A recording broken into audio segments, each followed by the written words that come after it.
So guys, this is my post-fight reaction video to Malik Scott versus Luis Ortiz. And to my surprise and to most people's surprise, we saw 12 rounds of heavyweight boxing on the Monaco build today. And it certainly didn't look like we were going to see 12 rounds after the first 4 or 5.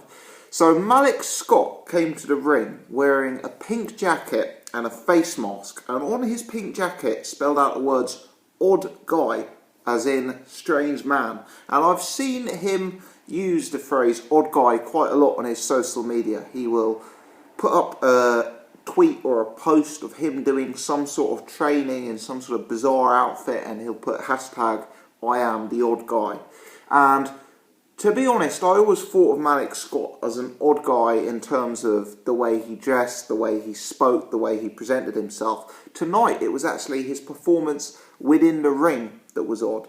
But we're going to discuss that in a bit more detail in this video. So the first 3 or 4 rounds is quite literally a game of cat or mouse. It's Luis Ortiz trudging forward, Malik Scott circling, and Malik Scott seemingly trying to stay completely out of range and throw very, very, very little. Malik Scott was tremendously negative. I myself didn't think it was the worst tactic from him early on, because my biggest fear with Luis Ortiz is a lack of stamina, and certainly a lack of proven stamina. And I kind of felt that obviously Malik Scott didn't have the power to take Luis Ortiz out of there, and obviously he was vulnerable if it turned into a firefight early. So I thought his actual best bet was to try and frustrate Ortiz and to try and stay out of trouble and try and drag him to the later rounds. However, the level of negativity was bizarre. I mean, he was throwing literally nothing, and he was just moving so erratically on the outside that Luis Ortiz didn't even really have to get out of first gear and could literally just walk around the ring.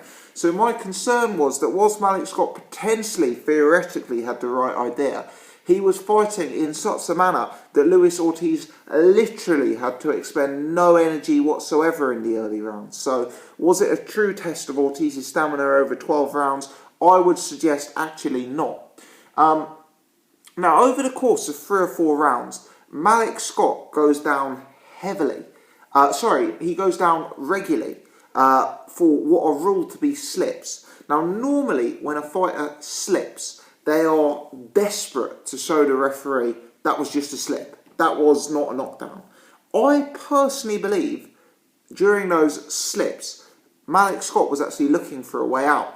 I believe 3 or 4 rounds in, he didn't fancy the task. I believe he was going down when punches were being thrown, even if they weren't being landed, and he was expecting them to be called as knockdowns because he was looking for a way out of the fight. And the referee was ruling them as slips and telling Malik to get back up and up and up. So 3 or 4 times that happened. And then Luis Ortiz drops Malik Scott with a semi-legitimate punch. And the Sky commentary team said Malik Scott was down for 14 seconds. Probably it should have been a knockdown, but let's be honest, a knockout. But let's be honest, it wasn't actually a punch that should have caused a knockdown against Malik Scott. To me, this was what appeared to be an attempt at quitting and evading the action, yet again from Malik Scott. I believe the 3 or 4 slips were him trying to get himself out of the fight, and the knockdown where he stayed down for 14 seconds, and the referee seemed to almost pick him off the floor. Very bizarre refereeing. The referee sort of sensed he was trying to quit and ruled it a knockdown, but obviously the referee thought it was such a lame performance. He was trying to say that Scott shouldn't quit and Scott should actually fight. So Malik Scott was kind of not allowed to quit by the referee. Very, very, very bizarre. Now, to go with the odd guy title, having attempted to quit on multiple occasions in the early rounds and having not been allowed to quit by the referee, he then started coming into the fight. And don't get me wrong, he was still negative, he was still not doing enough to win rounds, but he started moving quite nicely again. He started some real nice defence on the inside, some real nice bobbing and weaving and evading Ortiz's shots, and we started to see Malik Scott land some real decent counterpunches on Luis Ortiz. Real decent counterpunches. Now, as we know, Malik Scott has the punching power of a rather small feather, so those counterpunches were never going to knock Luis Ortiz. Although on one notable occasion, Scott did knock him off balance. Ortiz, I don't think, was hurt, but he was knocked off balance. But Malik Scott was actually boxing quite stylishly at times, and he wasn't doing enough to pick up rounds, but he was, there were rounds that were more competitive, and there was one round that I even considered, did Malik Scott do enough to win that round? So he came in more and more to the fight.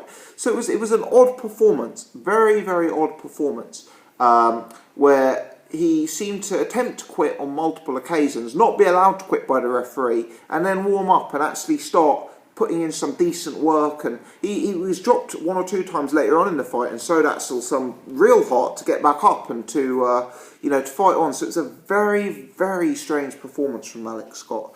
Malik Scott is actually a decent fighter. We've seen him put in performances against Alex Leopai, Tony Thompson. He's got skill at a high level. What he's not good against is guys who carry punching power. When he gets hit, when he gets hurt, when the going gets tough, he looks for a way out. He's a mentally fragile fighter. There's a phrase in boxing, skills pay the bills. Malik Scott is a clear example of why that isn't always the case, because Malik Scott has the skills in droves. What he doesn't have is the heart and the warrior's mentality, and that was yet again evident in this fight. Now let's talk about Luis Ortiz, because I'm going to be completely frank.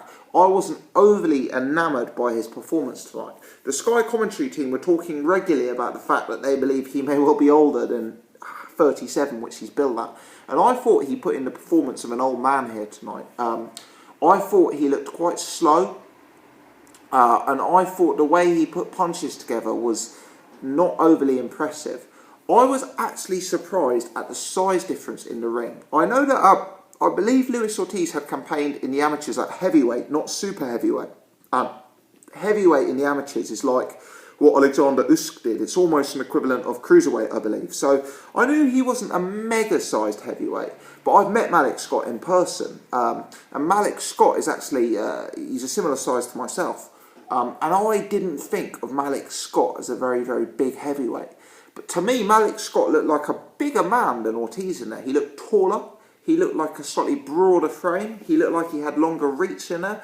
And I was a bit surprised at how Luis Ortiz was a lot smaller than Malik Scott. They were both billed as being 6'4". Ortiz, to me, looked more like he was 6'1", 6'2" in there with shorter arms. I also thought that his jab was very poor tonight. He really didn't commit to the jab. It was constantly coming up short. It wasn't finding the target. And he was pouring with it. He wasn't throwing like a stiff, snappy jab. He was just kind of digging it out there. Almost David Price-esque at times was the jab. Now, I actually think he struggled to deal with the movement and the size of Malik Scott. Because towards the end of the fight, when Malik Scott actually got out of the habit of just trying to quit, what you see is Malik Scott actually just sort of leaning back up against the ropes and kind of being able to duck and weave against Luis Ortiz. And I thought to myself, Luis Ortiz is going to be really, really vulnerable here against an awkward moving heavyweight with size. Based on the performance he put in tonight, I would struggle to see him beating a Tyson Fury or a Hughie Fury. Let's face it, Malik Scott made Luis Ortiz lower volume. Malik Scott made Luis Ortiz struggle with his range. Malik Scott made Luis Ortiz struggle to find a home for his jab on multiple occasions. Now, if Malik Scott is doing that, fighting that negatively and posing that little offensive threat, how's he going to cope against a guy like Tyson Fury? Now, we saw Tyson Fury put in a far superior performance, but similar in certain senses against Vladimir Klitschko, where Vladimir Klitschko, one of the best jabbers of all time, couldn't find a home for his jab, where Vladimir Klitschko couldn't judge the distance and the range throughout the course of the fight. For me, Ortiz gave me a lot of room for doubt in this fight, and I genuinely felt that the size and the awkwardness of Malik Scott were genuine factors here. And if he's struggling in those ways against a guy like Malik Scott, against a guy like Fury, it could be a real tough night for him. Also, the way he was being counterpunched by Malik Scott, you know, if you look at like David Haye and the performance that David Haye put in against Valuev or Vladimir Klitschko, whether David Haye's still capable of putting in that kind of performance is anyone's guess. But, you know, that kind of fighter could also cause Luis Ortiz problems. That sort of fast moving fighter on the outside, throwing lots of head movement, evading shots and looking for counters. Because the way Malik Scott was countering him, if those punches were landed by a David Haye type fighter with much more explosiveness and much more power, who really commits to his counter punches, unlike Malik Scott, then it could be a real tough night for Luis Ortiz. So I wasn't overly impressed by Ortiz tonight. He did enough to win. He did enough to win in definitive fashion. We know he's got power. I thought he looked slow in there. I thought his jab was poor in there. I thought his judgment of distance was poor in there. I thought he was open to the counter punch. And I felt that he didn't like fighting against someone who had the ability to bob and weave and roll. I think there's a lot of fighters in the heavyweight division who could cause him problems. You know, Huey, Tyson Fury, David Haye, I think those guys are not the right kind of style for him. The stamina queries over Luis Ortiz still exist, because I don't believe today was a genuine test of stamina. Malik Scott made him do so little that it's hard to say this was a genuine 12-round fight fought at a decent pace. And the size thing also concerns me, which I'm surprised at. But, you know, I imagine if it was Ortiz versus Anthony Joshua, Joshua would really tower over him. There'd be a huge range advantage. There'd be a huge height and frame advantage in Joshua's favour. And I think with Ortiz showing some slow-footedness, particularly on the back foot, if Joshua got that jab up and running early on, and yeah, would Ortiz have the tactical foot speed and the tactical back foot game, sort of stay out of range, flush some head movement, and then come in quick and explode into range and counter? I'm not sure. I really wasn't taken by Ortiz's performance tonight. He looked like an older guy in there, and he looked like a guy who could potentially struggle when an opponent doesn't let him fight in the way that he likes to dictate the pace. Maybe I'm being harsh. Malik Scott was particularly awkward and particularly poor to watch tonight. So maybe this isn't a fair test to judge Luis Ortiz on. But what I'm saying is, I think the top heavyweights would have got Malik Scott out of there. I think the top heavyweights would have been able to establish their jab and judge distance against Malik Scott better than Ortiz did.